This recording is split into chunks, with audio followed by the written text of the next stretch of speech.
My self PC Pandey, Tagore children academy, Surajgarh. आपको ज्ञात है कि टैगोर चिल्ड्रन एकेडमी के द्वारा कॉन्टिन्यू ऑनलाइन क्लासेस जारी की जा रही हैं। आज मैं आपको अनंत लंबाई की प्रणालिका में चुंबकीय क्षेत्र का मान क्या होता है, इसका अध्ययन करेंगे। इसके पहले हम प्रणालिका के बारे में अध्ययन करते हैं। प्रणालिका क्या होती है? तांबे के एक लंबे विद्युत रुद्ध तार को लेकर किसी कुचालक पदार्थ के बेलनाकार नली पर कुंडली के रूप में इस प्रकार से लपेटते जाएं कि उसकी लंबाई इसके व्यास की तुलना में अधिक हो, तो इस तरह बनी संरचना को प्रणालिका कहते हैं। तो इसमें एक कागज के गत्ते या चीनी मिट्टी अर्थात कुचालक पदार्थ के बेलनाकार नली पर तांबे के विद्युत रुद्ध तार को, यानी इंसुलेटेड कॉपर के इंसुलेटेड वायर को, इस पर अनेक फेरों में इस प्रकार से लपेटते जाएं कि इसकी लंबाई इसके व्यास की तुलना में अधिक हो, तो इस तरह बनी संरचना को प्रणालिका कहते हैं। तो इस तरह से तांबे के तार को अनेक फेरों में लपेट करके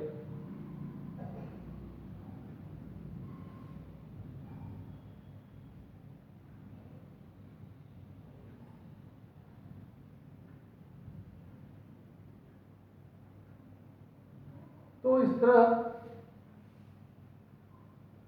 कुचालक पदार्थ के बेलनाकार नली पर तांबे के विद्युत रुद्ध तार को अनेक फेरों में कुंडली के रूप में लपेटकर प्रणालिका का निर्माण करते हैं।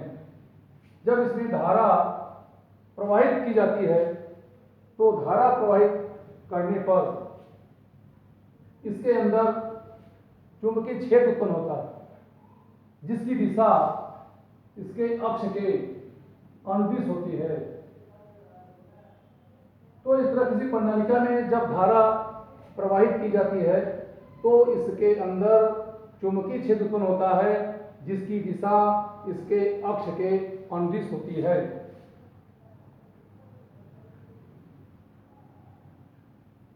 और जब इसमें धारा प्रवाहित की जाती है तो इसे धारावाही प्रणालिका कहते हैं। अगर प्रणालिका सीमित लंबाई की है तो इसमें धारा के प्रवाहित होने से चुंबकीय क्षेत्र इसके अंदर उत्पन्न होता है और बाहर भी कार्य करता है। लेकिन अगर प्रणालिका अनंत लंबाई की है, अनंत लंबाई की प्रणालिका वह होती है जिसकी लंबाई इसके व्यास की तुलना में बहुत ज़्यादा होती है। तो ऐसी प्रणालिका जिसकी लंबाई इसके व्यास की तुलना में बहुत अधिक होती है, उसे अनंत लंबाई की प्रणालिका कहते हैं। और अनंत लंबाई की प्रणालिका में धारा के प्रवाहित होने से चुंबकीय क्षेत्र इसके अंदर कार्य करता है, जबकि बाहर चुंबकीय क्षेत्र मान शून्य होता है। सीमित लंबाई और असीमित लंबाई की प्रणालिका में यही अंतर है कि सीमित लंबाई की प्रणालिका में धारा प्रवाहित होने से चुंबकीय क्षेत्र इसके अंदर और बाहर भी कार्य करता है, जबकि अनंत लंबाई की प्रणालिका में धारा प्रवाहित होने से चुंबकीय क्षेत्र केवल इसके अंदर कार्य करता है, अंदर ही उत्पन्न होता है, बाहर चुंबकीय क्षेत्र शून्य होता है। अब हम यहाँ पर चुंबकीय धारावाही प्रणालिका के अंदर चुंबकीय क्षेत्र का अध्ययन करने जा रहे हैं। यहाँ हम मान लेते हैं कि एक अनंत लंबाई की प्रणालिका है, अर्थात इसकी लंबाई इसके व्यास से अधिक है। इस प्रणालिका में धारा के प्रवाहित होने से इसके अंदर चुंबकीय क्षेत्र उत्पन्न होता है। इस प्रणालिका के अंदर चुंबकीय क्षेत्र का मान ज्ञात करने के लिए एक आयताकार बंद लूप की कल्पना करते हैं। तो इसमें आयताकार बंद लूप लेते हैं जिसका कुछ भाग प्रणालिका के अंदर और कुछ भाग इसके बाहर उपस्थित होता है। तो इसके अंदर एक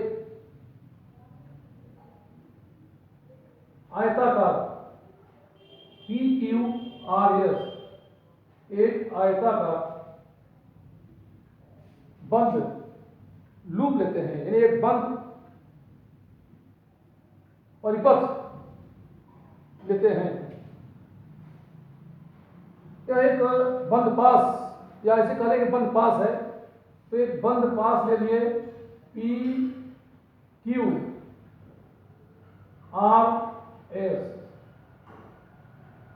PQRS, एक बंद पथ यानी बंद पास की कल्पना करते हैं जिसका कुछ भाग इसके अंदर, शेष भाग इसके बाहर उपस्थित होता है। क्योंकि अनंत लंबाई प्रणाली क्या है, अतः इसके बाहर चुंबकीय क्षेत्र मान शून्य होगा, तो इस भुजा या साथ में चुंबकीय क्षेत्र मान शून्य हो जाता है। इसकी लंबाई x लेते हैं, तो इसकी भुजा PQ बराबर SR इक्वल टू x है। तो यहाँ प्रणालिका की लंबाई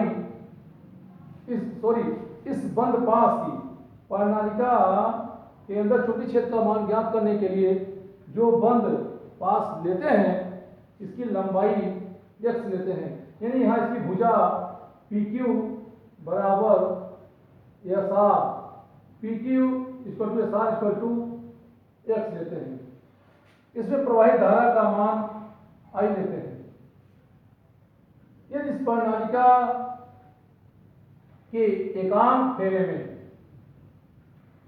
प्रणालिका के एकांक लंबाई में, यदि इस प्रणालिका के एकांक लंबाई में फेरों की संख्या n ले, तो इस x लंबाई में फेरों की संख्या nx होगी। यानी प्रणालिका के एकांक लंबाई में फेरों की संख्या अगर n है तो x लंबाई से संबद्ध फेरों की संख्या nx होगी। अगर इसके एक फेरे में प्रवाहित धारा I है तो इन सभी nx फेरों में कुल धारा का मान nxI होगा, अर्थात इस बंद पास से संबद्ध कुल धारा का मान nxI होगा।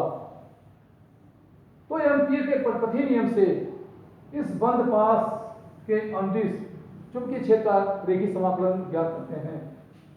यहाँ पर माना एक अनंत लंबाई की प्रणालिका है, एक अनंत लंबाई की प्रणालिका है जिसमें प्रवाहित धारा I है, जिसमें प्रवाहित धारा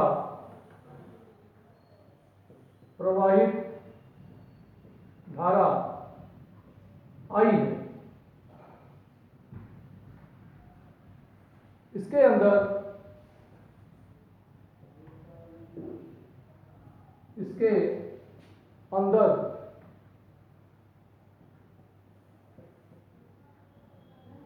चुंबकीय क्षेत्र मान ज्ञात करने के लिए इसके अंदर चुंबकीय क्षेत्र का मान ज्ञात करने के लिए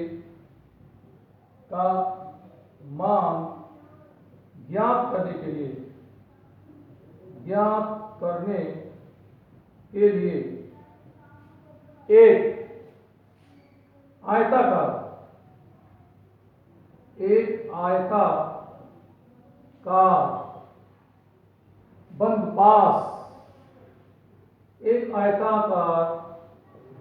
बंद पास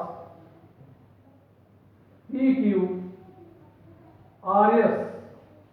लेते हैं, जिसकी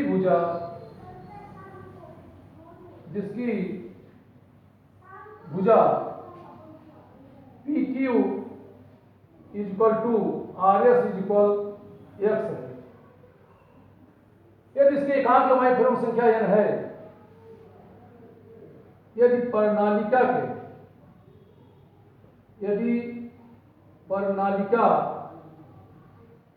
के एकांक लंबाई में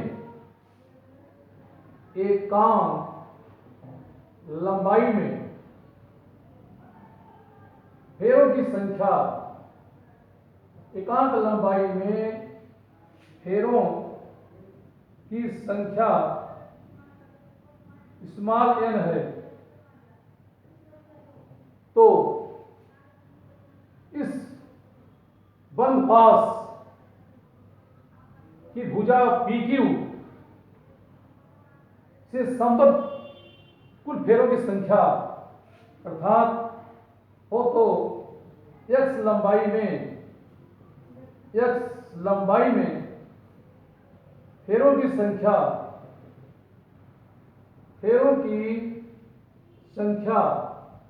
nx होगी। अगर इस प्रणालिका के एकांक लंबाई में फेरों की संख्या n है तो x लंबाई में फेरों की संख्या nx होगी। इसके एक फेरे में प्रवाहित धारा I है। इसके एक फेरे में प्रवाहित धारा I है। अतः nx फेरों से संबद्ध कुल धारा का मान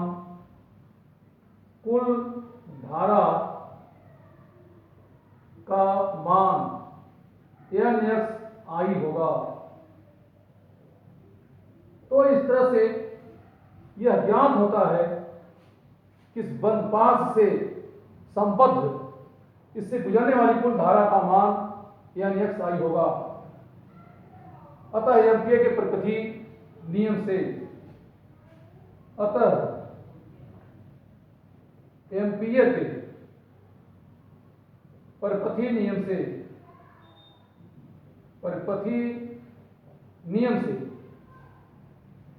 इस बंद पास के अंदिश चुंबकीय क्षेत्र का रेखीय समाकलन close integral B dot dl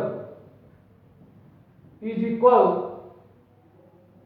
mu naught nxi होगा। इसे हम समीकरण 1 के रूप में लेते हैं, किंतु हम यह देखते हैं कि इस बंद पास PQRS में 4 भुजाएं हैं।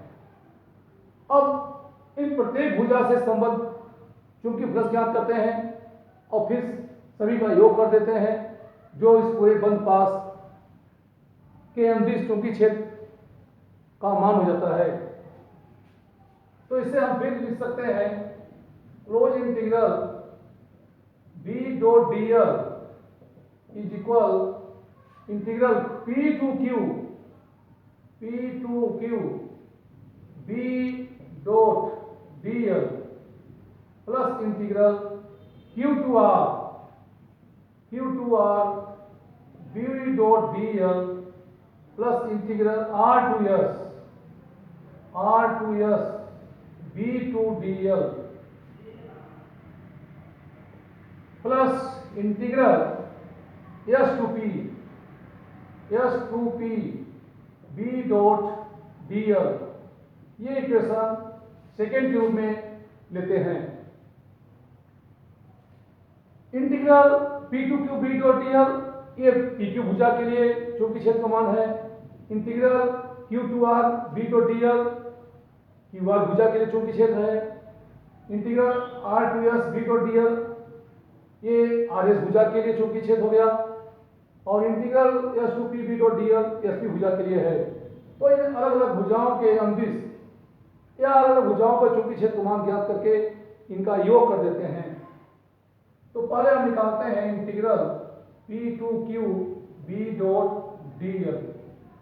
तो integral P to Q B dot dl इसको लिख सकते हैं integral P to Q B dl cos theta, क्योंकि हम यह जानते हैं कि A डॉट B ये भी कोस थीटा होता है। इस तरह B डॉट dl की value B dl cos theta हो गई। यहाँ थीटा B और dl के बीच बना कोण है। इस भुजा PQ को कई अल्पांश में विभाजित करें तो इस पर एक अगर अल्पांश लेते हैं, यदि भुजा PQ पर एक छोटा सा अल्पांश dl लंबाई का लें तो इस अल्पांश dl, इस भुजा PQ पर एक अल्पांश dl लेते हैं। इस अल्पांश dl की दिशा इस PQ भुजा के स्पर्शरेखी होती है, जिसकी दिशा चुंबकीय क्षेत्र की दिशा में होगी। तो B और dl ये दोनों समांतर होते हैं। तो चूंकि इस PQ भुजा पर चुंबकीय क्षेत्र B और dl ये परस्पर समांतर है, इसलिए थीटा की वैल्यू 0 होगी। अगर थीटा 0 है तो कोस 0 की वैल्यू 1 होगी। इस तरह P integral P to Q B dot dl ये वैल्यू हो जाती है integral P to Q B dl। Theta यहाँ पे 0 होने से कोस 0 वैल्यू 1 होगी।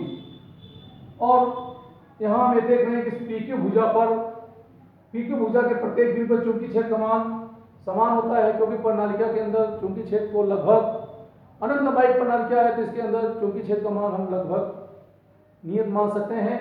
तो PQ भुजा के प्रत्येक बिंदु पर चुंबकीय क्षेत्र समान होने से यहाँ हम B को आउटसाइड ले लेते हैं।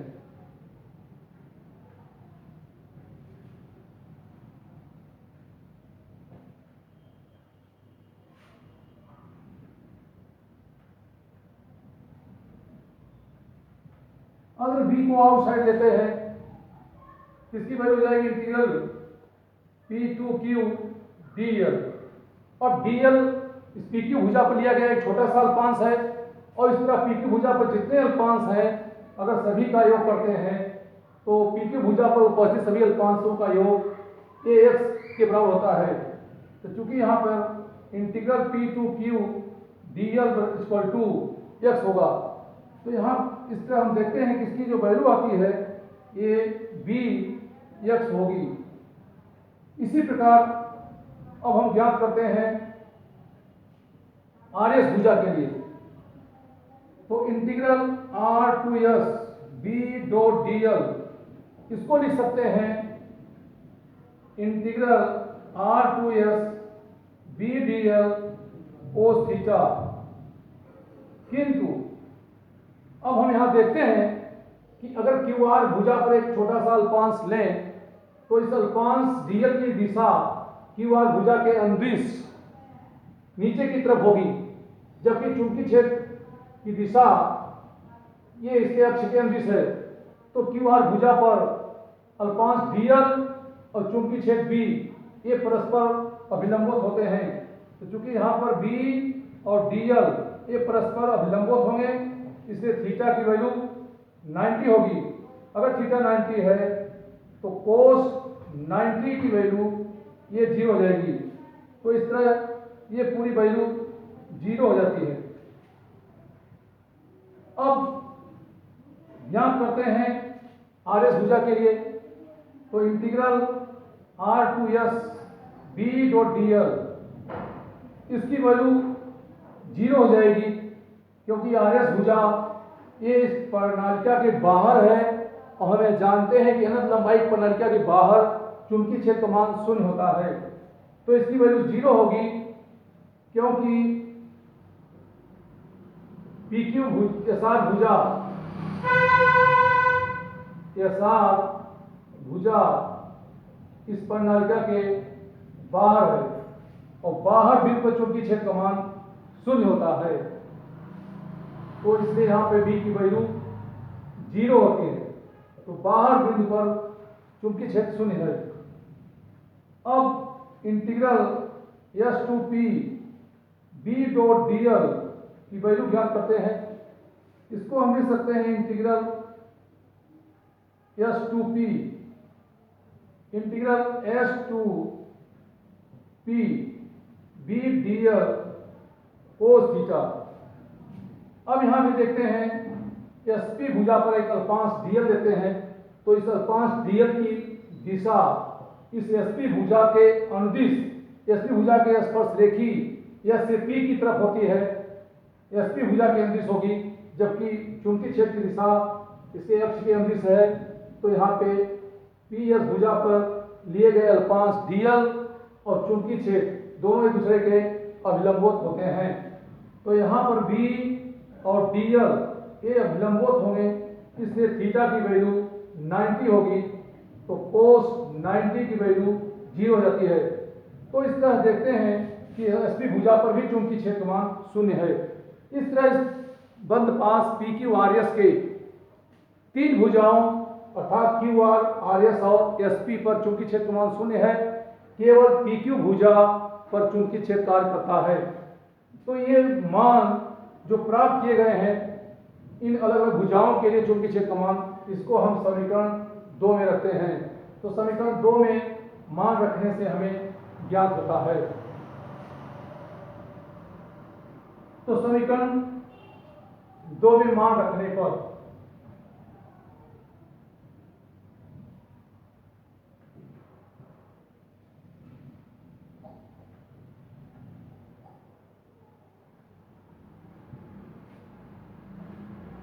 समीकरण 2 में मान रखने पर समीकरण 2 में मान रखने पर अब समीकरण 2 में अगर मान रखते हैं तो close integral B dot D L ये इक्वल टू हो जाएगा बी एक्स के, क्योंकि इन तीनों भुजाओं के लिए चुंबकीय क्षेत्र का मान 0 हो रहा है।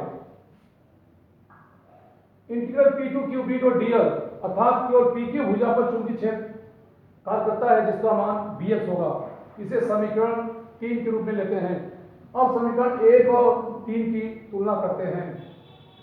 तो समीकरण 1 व 3 से तुलना करने पर अगर इनकी तुलना करें तो 1 और 3 समीकरण 1 और 3 को देखते हैं, इनके बाएं पक्ष का मान समान है, तो इनका दायां पक्ष भी समान होगा। तो इनकी तुलना करने पर B x equal to mu naught n x I प्राप्त होता है। तो इस तरह देखते हैं कि x से कैसे जाता है, या इस प्रणालिका के अंदर उत्पन्न चुंबकीय क्षेत्र का मान B is equal mu naught N I प्राप्त होता है, जहां n ये समीकरण 4 होता है। यही प्रणालिका के अंदर उत्पन्न चुंबकीय क्षेत्र का मान है, जहां n प्रणालिका के एकांक लंबाई में फेरों की संख्या है। अगर इस प्रणालिका की लंबाई l ले लें और पूरे l लंबाई में कुल फेरों की संख्या कैपिटल L ले लें, तो पूरे l लंबाई में अगर फेरों की संख्या n है तो एकांक लंबाई में फेरों की संख्या n बाई l होती है। और इस तरह एकांक लंबाई फेरों की संख्या को स्मॉल n से दर्शाते हैं। यहाँ पे small n equal to capital N by small n होता है, तो B equal to mu naught n by l के फॉर्म में भी लिख सकते हैं। यहाँ B equal to mu h भी होता है, तो B इक्वल टू अगर म्यू h है, B की जगह हम म्यू h लिखें तो म्यू से म्यू वैल्यू कैसे आती है। तो यहाँ n प्रणालिका में कुल फेरों की संख्या है, जहाँ n प्रणालिका में कुल फेरों की संख्या है, कुल फेरों की संख्या। तो इस तरह कैपिटल एन प्रणालिका में कुल फेरों की संख्या और यल प्रणालिका की लंबाई है। प्रणालिका की लंबाई और यहां से b इक्वल टू, चूंकि b इक्वल टू चूंकि क्षेत्र तीव्रता b equal to mu naught h होगा, तो इस समीकरण 4 से इसमें मान रखें तो b के प्लेस पर म्यू नॉट h लिखते हैं, तो ये value mu naught n i होगा। तो म्यू से म्यू कैंसिल हो जाने से h equal to n i होगा। और यह h यहाँ पे चुंबकन क्षेत्र कहलाता है। तो इस तरह चुंबकन क्षेत्र का मान प्रणालिका के एकांक लंबाई के फेरों में प्रवाहित धारा के मान के बराबर होता है। तो इस तरह से एक अनंत लंबाई की प्रणालिका के अंदर चुंबकीय क्षेत्र का मान ज्ञात करते हैं। अगर प्रणालिका सीमित लंबाई की होती है तो उसके कारण चुंबकीय क्षेत्र निम्न प्रकार से दिया जाता है।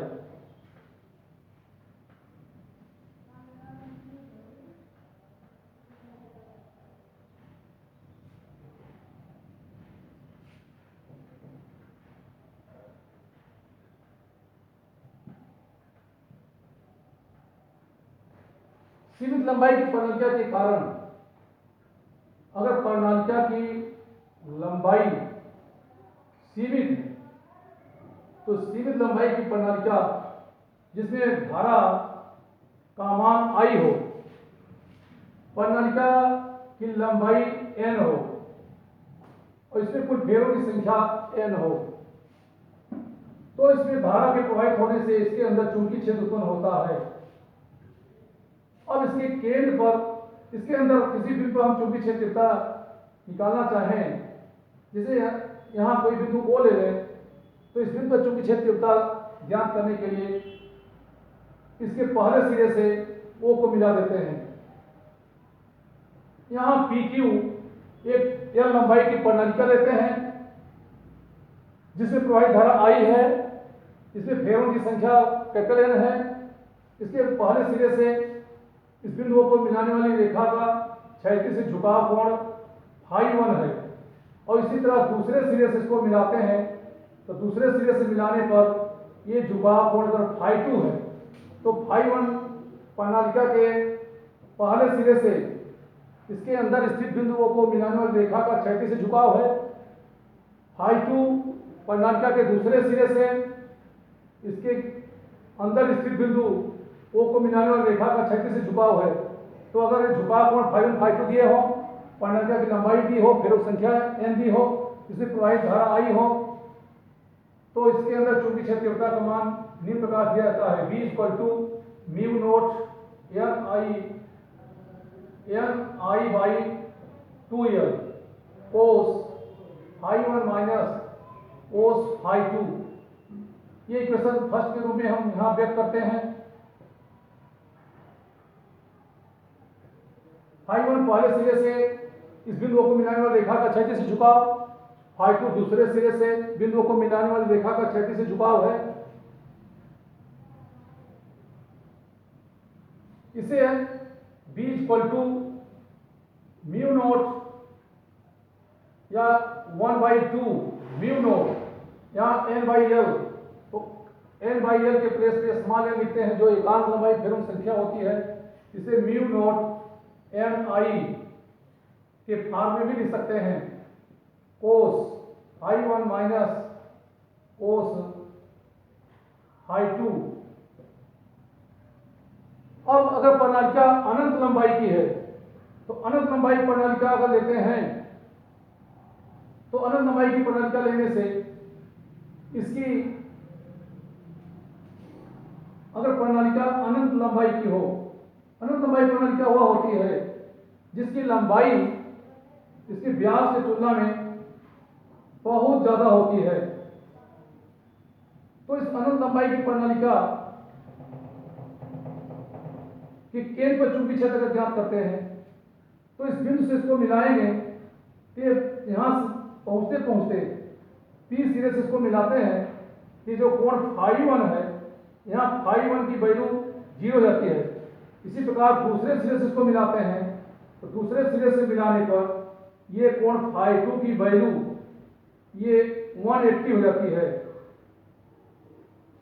तो अनंत लंबाई की प्रणालिका के लिए, अनंत लंबाई की प्रणालिका के लिए, अनंत लंबाई की प्रणालिका के लिए,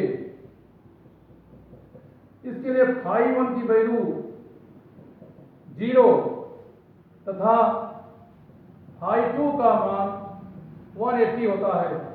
और इस समीकरण 1 में इसकी वैल्यू रखें तो समीकरण 1 से b is equal half mu naught N I, और इसके अंदर यहां पे वैल्यू रखते हैं कोस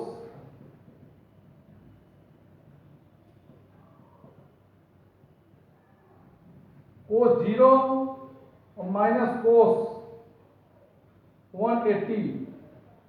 तो इस तरह देखते हैं कि कोस 0 की वैल्यू तो 1 होती है और कोस 80 की वैल्यू -1 होती है। तो यहाँ माइनस माइनस प्लस हो जाएगा, तो b is equal to half mu naught N I into 1 + 1, यानी ये हो जाएगा half mu naught N I into 2।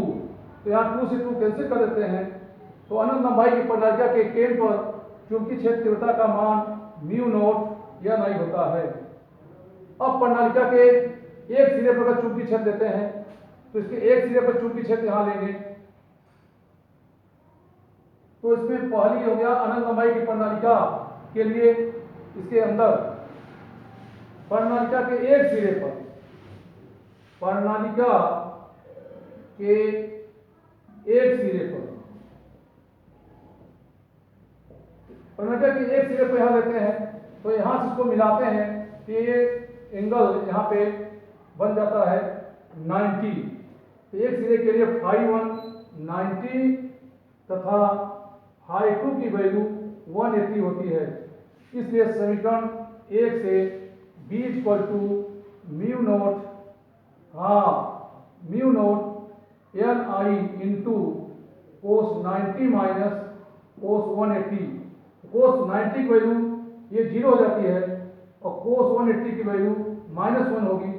इसकी वैल्यू आ जाएगा 1/2 म्यू नॉट एन आई और इंटू ये माइनस माइनस प्लस हो जाता है।